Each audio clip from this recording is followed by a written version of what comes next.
চলতি বছরে মেহেরপুরের গাংনী উপজেলার বিএডিসি খামারে ১২০ একর জমিতে রোপণ করা হয় আউশ ধানের চারা। হঠাৎই ধানের জমিতে আগাছা বৃদ্ধি পাওয়ায় তা নিধনে করা হয় কীটনাশক প্রয়োগ। এর কয়েকদিনের মধ্যেই পচে ও পুড়ে নষ্ট হতে শুরু করে ধানের চারা। ইতিমধ্যে প্রায় নষ্ট হয়ে গেছে খামারের ১০০ বিঘা জমির ধানের চারা। রয়েছে আরও কয়েকশো বিঘা জমির ধানের চারা নষ্টের আশঙ্কা। এতে লোকসানের মুখে সরকারের প্রায় অর্ধশত কোটি টাকা। জেলায় দেখা দিয়েছে ধান বীজ সংকটের শঙ্কা।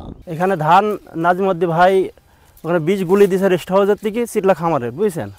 দেওয়ার পরে এই ধানটা স্প্রে করার পরে ধানটা সম্পূর্ণ পুড়ে গেছে। কালকে আসলাম এসে দেখলাম ধানটা পুরো হলুদ মারা গেছে।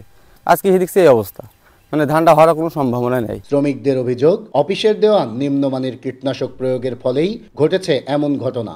আর এর জন্য দায়ী করছেন বিএডিসি ফার্মের যুগ্ম পরিচালক মোর্শেদুল ইসলাম ও তার সহযোগী নাজিমুদ্দিনকে। যে দায়িত্ব আজকে দেখাশোনার আর কি, সে বোতল বালতিতে ঢেলে দিয়ে ঘুলে দিছে। দেওয়ার পরে যারা বীজ দেয় আমরাই দিছি আর কি, বুঝছেন। আমরা 4 জনা দিছি।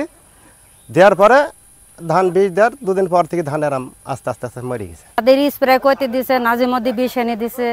এই নাজিমুদ্দির কাছে ওনারা বিষ নিয়েছে, 4-5টা ছেলে বিষ নেওয়ার পরে বিষ দেওয়ার কারণে এই ধানগুলো এই অবস্থা। যে দেখছে যে নিবার খরচ বেশি হয়ে যাবে, এই জন্য এই বিষটা নেই ও দিয়েছে।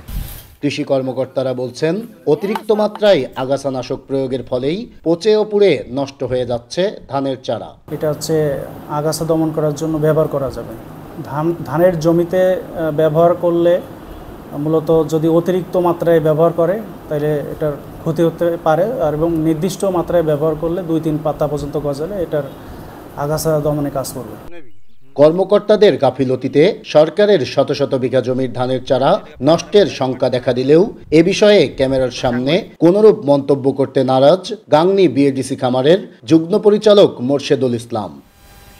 নাহিদ হাসান তিতাস, দেশ টিভি।